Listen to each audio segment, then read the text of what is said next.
Good morning, everybody.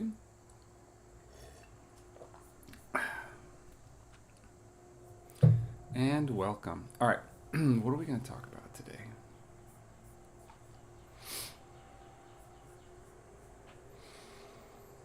All right, let's start with a classic. So, procrastination is advertised to you as a problem of willpower, that you don't have enough discipline, and that you can't force yourself to do things well enough, and that's why you suck. That is not true.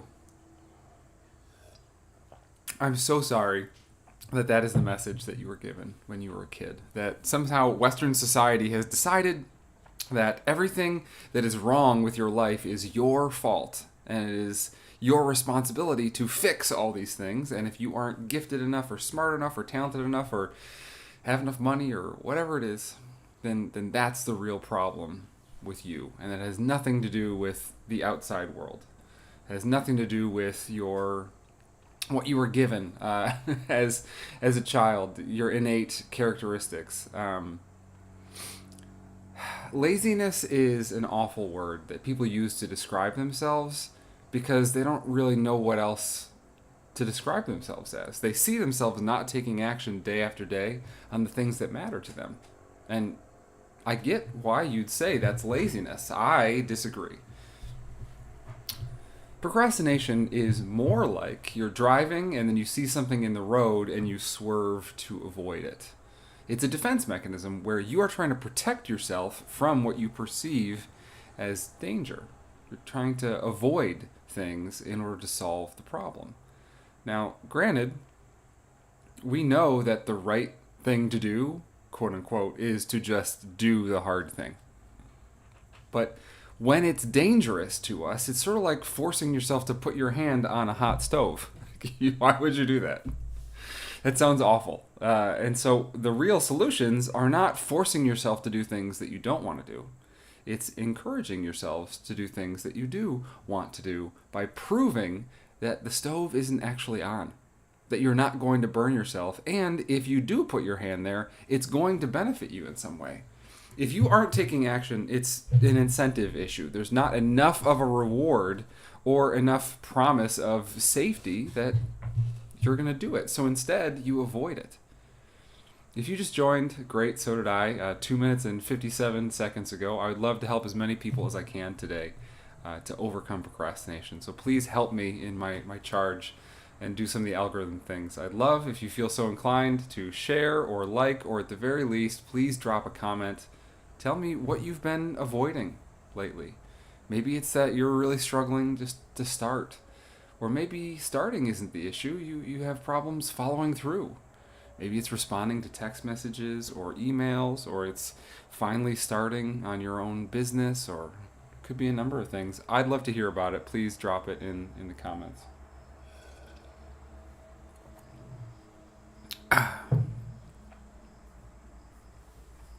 Confidence in taking action is one of the most important skills that you can develop. And we see confidence as I can do this well. And I would also add that there's a layer to it. Confidence is also that I'll be okay if it doesn't go perfectly. Something I see a lot is perfectionism based procrastination in my work. And really what people are doing is it's not that they want to be perfect, it's that they're afraid of being imperfect.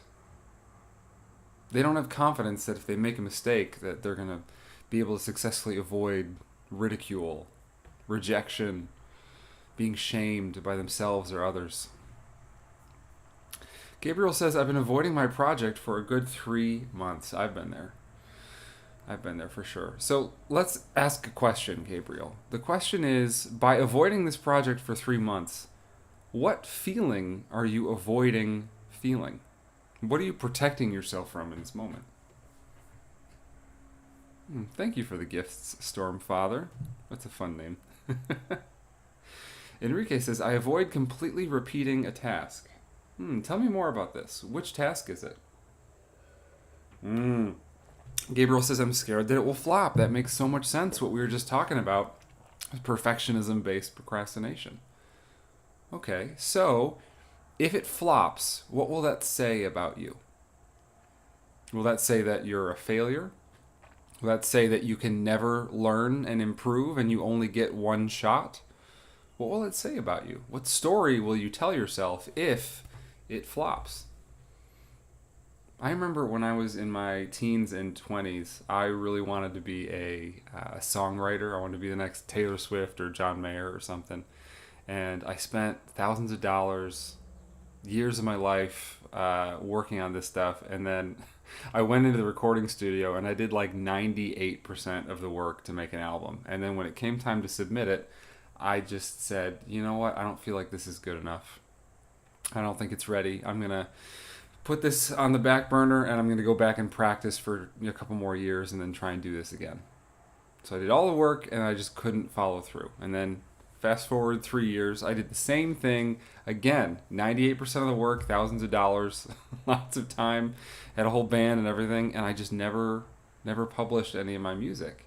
And I didn't realize until years later, now that I'm studying this, that what was happening was I was deathly afraid of what would happen if I published the music and then people didn't like it. What if I spent all this time, money, effort, energy, my heart and soul, I poured it all into this, and then I didn't get a reward that was equal to the energy that I spent on it? It's very clearly an avoidance issue that if I don't try, I can't fail. Aziz says I can relate to that.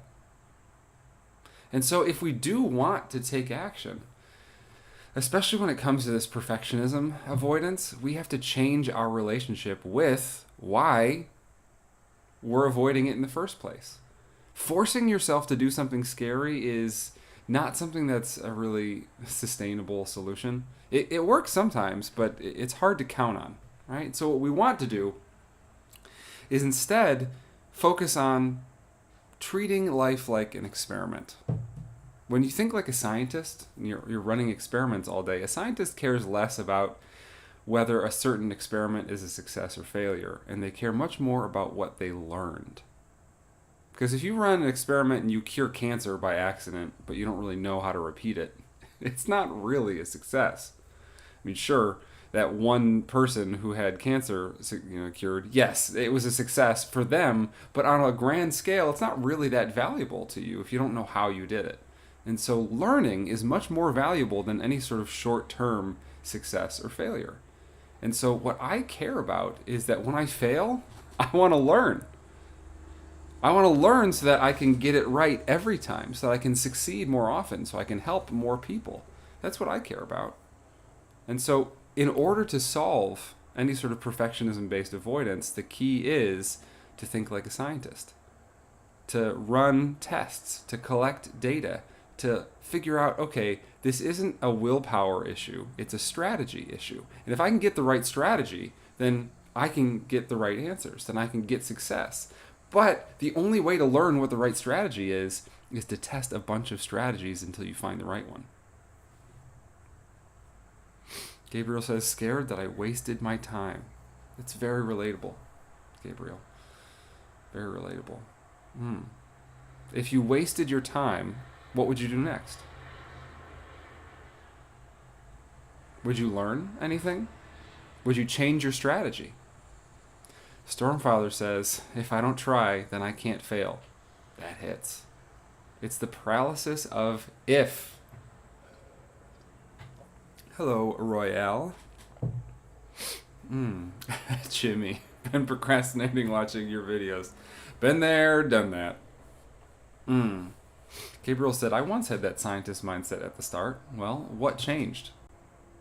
Probably it happened at a subconscious level. The front of your brain knows what you're supposed to be doing, what you want to do. But the back of your brain keeps directing you otherwise, keeps protecting you from the dangers of the outside world. I mean, think about your ancestors. They were always scanning the horizon, looking for danger, trying to avoid predators. You have their instincts in you.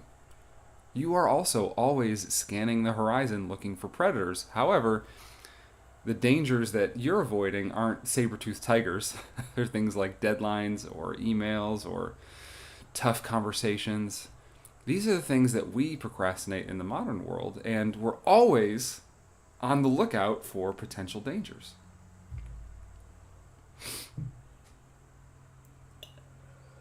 All right. While I'm waiting for more questions to come in, here's something I've been thinking about recently. For many people, the goal is to try and force themselves into taking action. This doesn't work. So, let me rephrase that.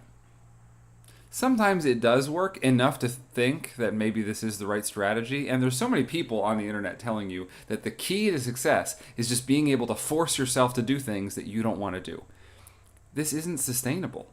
A much better strategy is to learn to encourage yourself to want to do those things. I mean, think about it. Can you do something without being motivated to do it? Yes. But isn't it way easier to do things that you are motivated to do? And so, instead of trying to force yourself into taking action, the goal is to make the action feel like it's worth taking. What's in it for me? What's the incentive? If I do this, what do I get? Mahad says, what is your lecture? 6 times. Mahad, I'm going to have to block you if you keep reposting the same question.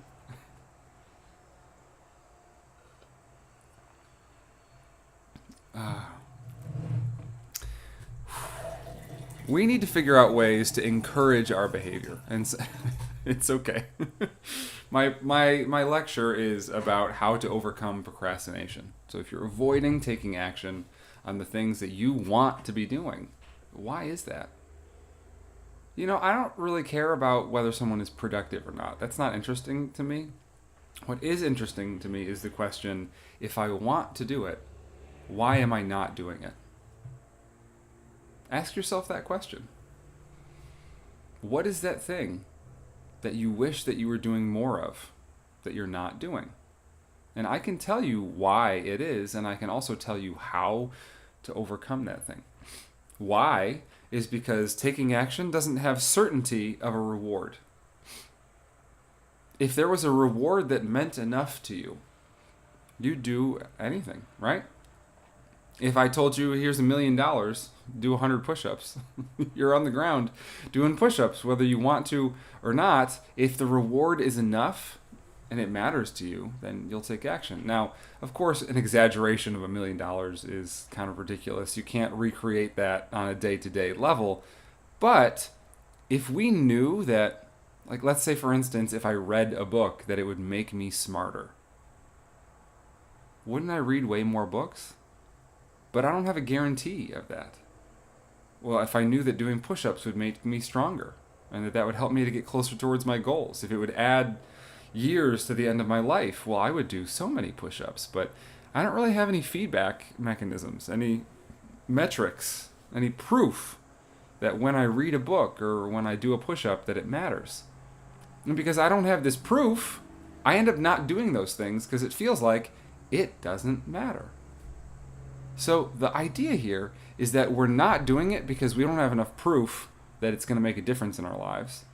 And the solution is to create proof that it does make a difference in your life. Life is not going to hand you proof on a platter and say, here, this is why this matters, and here's an updated metric that says, +1 intelligence or +1 strength. I wish life was as simple as that. Because it's not, we have to be the ones who supplement, who track our behaviors, who give ourselves metrics and feedback and all the things that will prove to our subconscious, to the back of our brain, that what we're doing matters. Because once we have proof that it matters, we're motivated to take action. And if we don't have proof that it matters, we are unmotivated to take action. All right. Yahan says, told myself I'm going to do it half-heartedly as I go, trick my brain into wanting to do it. Good job. I like that strategy. Peaceful Easy Feeling says, is this about incentive? Yes. Jimmy says, you charging money? Well, you're here, aren't you? Did you pay anything to get in here? Santiago, dude, just find thing idea about push-ups a literally star doing. Not sure exactly what that means, but I think it's good. Okay. I have a teaching technique I use called the 100 push-ups problem often. And here I'll do it for you quickly. So the challenge is I want you to get me to do 100 push-ups right now. And the trick is that I don't really want to do it. So how would you convince me to do this? And as you come up with reasons, explanations, trying to find a way to get me to do this, it really gives insight into the way that you try and encourage yourself to do things.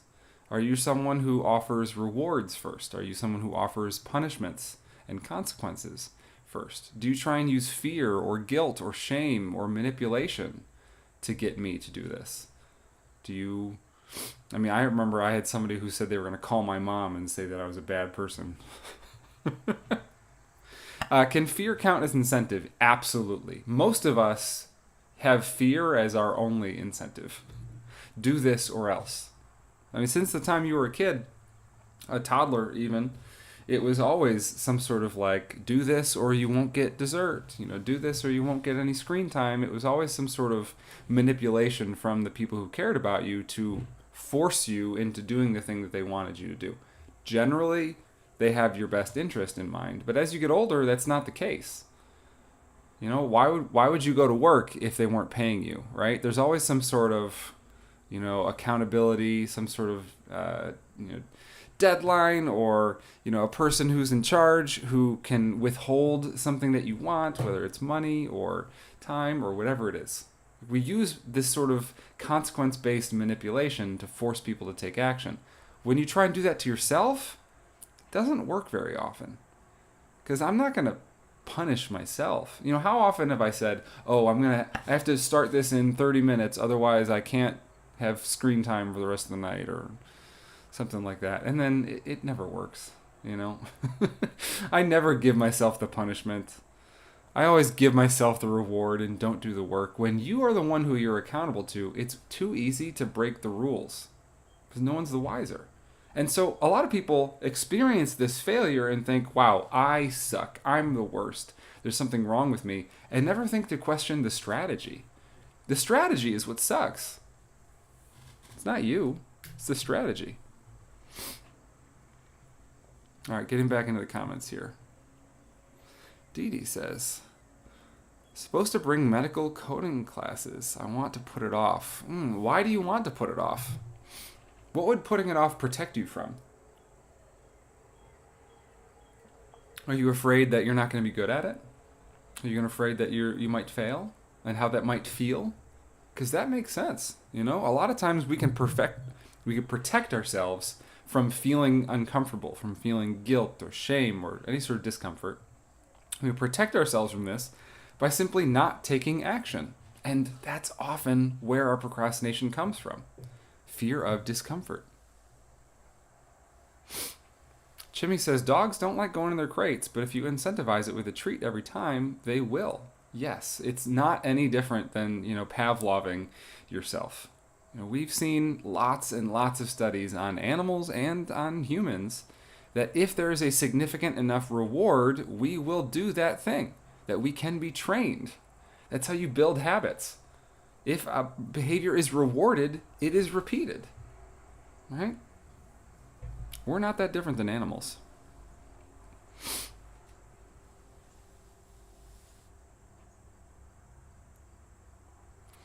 Rock, paper, scissors says, encouragement is what I'm leaning towards. Good.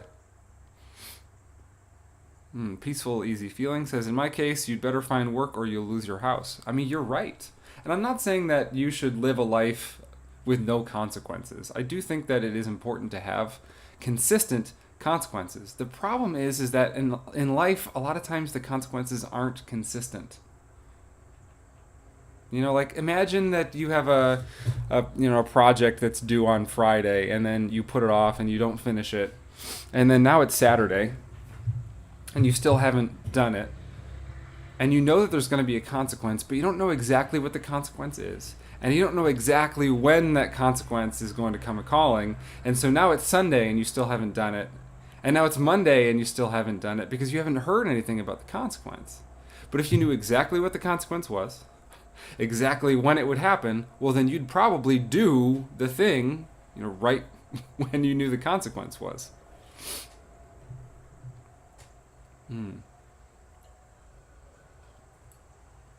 We are animals, I agree. Peaceful, easy feeling. Just because we have the ability to think about thinking does not mean we are any better than our animal friends. Red Mama Yeti says, I don't follow through. That is often true. Sometimes you do follow through, though, so I'd be careful about making these all or nothing statements. Sometimes you do not follow through. Why is that, Red Mama Yeti? Is that because there's no consequence for not following through, and the reward is to be protected from some uncomfortable feeling? Maybe. Or maybe the consequence is real, but it's not a short-term consequence. Or maybe it's inconsistent, and sometimes you get away with it. Sometimes we study for a test and we fail. And what lesson do we learn? And sometimes we don't study for a test and we get an A+. We do great. And what lesson do we learn? That's an interesting question. Something we talk a lot about in my community, the Proof Lab. It's important that you know that in a place like this, when we're talking about how to overcome it, I'm always going to be upfront with you and tell you everything I know. But you'd also agree that lecture is probably not the best form of education. I hope that you're learning a lot from, listening to me, but at the end of the day, what you really need is to test some of these strategies yourself. You have to learn by doing. Think about it like riding a bike. You could learn a lot from watching a video, reading a book, but at the end of the day, you are going to have to get on the bike and learn how to ride it. And that's why I not only do videos and live streams, but I also have a community with which people who are also trying to overcome procrastination are all working together. Shoulder to shoulder, walking together through this solution. All right, jumping back into the comments here. Is cramming kind of a good thing for procrastinators? I don't know if it's a good thing, but I can tell you that it feels like a reward every time that you do it successfully. Behavior that is rewarded is repeated. And when you procrastinate and you get away with it, it reinforces the behavior. We're so good at cramming, and every time we do it well, we get rewarded for it. Mahad says, tell us comfort zone. Generally, humans have what's called status quo bias, which means we like the familiar. We like to stick with the path well traveled. The devil you know is better than the devil you don't. There's all these idioms about how we don't like change. And why don't we like change? Well, anything new has a risk of being worse. So a lot of times people will say to me, I really want to quit my job, but I'm just so scared, what if the next job I get is even worse? Think about that statement. I hate my job, but what if my next job is even worse? Of course, there's a probability, there's a chance that your next job is worse. But if you hate your job already, and in a year's time, there's a 0% chance that you're going to like your job, and then maybe in a year's time, there's even like a 20% chance that you're going to like your new job, why wouldn't you take that chance? But a lot of times, we are more comfortable with the devil we know. We're more comfortable saying, okay, well, this job sucks, but at least I know how much it sucks, and I can handle it. And a lot of times, this is what causes us to not take action, because we're afraid that if I try something new, it might be worse. Compare this to your ancestors who lived in tribes. They had to be really careful about meeting new people, about going new places, because it could be a death sentence for them.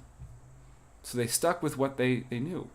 They didn't get too adventurous. They didn't try too many new things. I mean, you see a bunch of berries or mushrooms in the forest. I don't know about that. I'm going to stick with what I know, because if I eat the wrong berry or the wrong mushroom, it might kill me. So I, as a human, am wary of change, wary of new things, and I often will avoid taking that action even if I know it's better for me.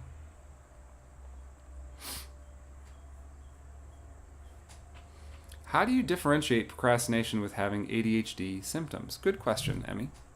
I'll get into it now. Any sort of ADHD related procrastination can often be referred to as shiny object syndrome. When something is not interesting to you, you'll go, ooh, shiny, and then go do that thing. And with procrastination that is neurotypical, a lot of times it's more emotional. It's, oh, I don't want to do this thing because of the feeling that it's going to create for me. So I'm going to avoid that feeling by avoiding the thing. Now, what you should know is that ADHD folks also experience procrastination in this way. So you kind of get the best of both worlds. You get the neurotypical procrastination, which is emotional avoidance, and you also get the shiny object syndrome. Now, the shiny object syndrome is really interesting. And it's not just ADHD folks that have this, but it's sort of ramped up. It's exaggerated with ADHD folks because ADHD, as we know, we struggle with executive function, the ability to force yourself to do things that you don't want to do. What if instead of trying to force yourself to do things that you didn't want to do, you showed yourself that this is something that you want to do? What if instead of forcing yourself not, to take action, you make the action feel like it's worth taking? What if we reward these behaviors? I mean, ADHD folks, they have no issues with really great movies or TV shows or great video games or things like this, because these are things where they get feedback loops. You have proof that every time you spend energy, it's going to be worth it. Whereas if you're working on math problems and you get 5 minutes in and you don't even know if any of these are the right answers, you don't know how this is going to help you or benefit you in your life, like why would you bother? It doesn't make sense to your brain why you're doing this, so you get quickly bored and you shift towards something that does make sense. You look for that cheap dopamine, that easy win, that proof that if I spend my energy, it's going to be worth spending. This is not an issue of laziness. It's an issue of feedback loops. You don't have a quick enough feedback loop, and so you get bored and you move on to something else.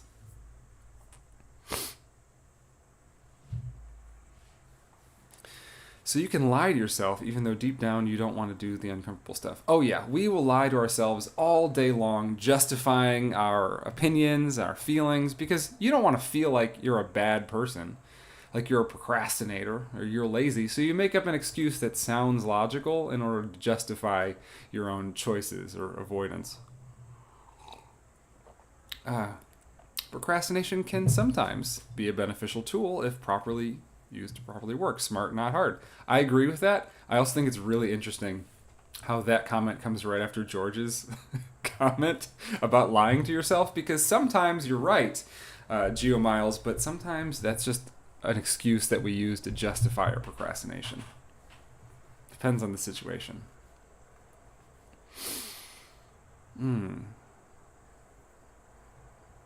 What about autism? It depends on the thing. Autism, you're going to have a lot of struggle between, like they call it transition time, takes a lot longer with autism. And so you're not going to see the same sort of like ADHD things with autism, but sometimes there is getting out of bed takes a really long time, or, going from home to work sometimes takes a long time, because transitions, they need stopping points. They need a comfortable end point.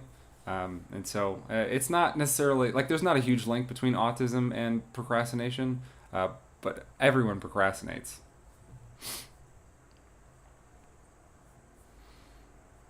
I'm glad you like it, George.